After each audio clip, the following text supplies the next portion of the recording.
বলতে হবে আগে দিতে ভালো কোথায়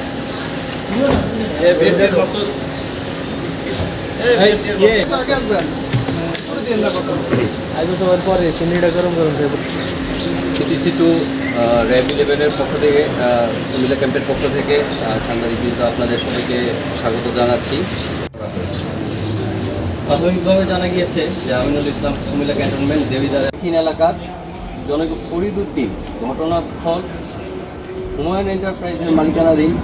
বালু ভরাট করা উঁচু জমি দিয়ে ফসলি জমিতে যাওয়ার সময় বালুতে রক্ত এবং কিছু বালু দেয়। ট্রিপল লাইনে খবর পাওয়ার পরে কুমিল্লা সদর দক্ষিণ হতে পুলিশ ঘটনাস্থলে যায় এবং স্থানীয়দের লোকজনের সহায়তায় ভিকটিমের গলাকাটা লাশ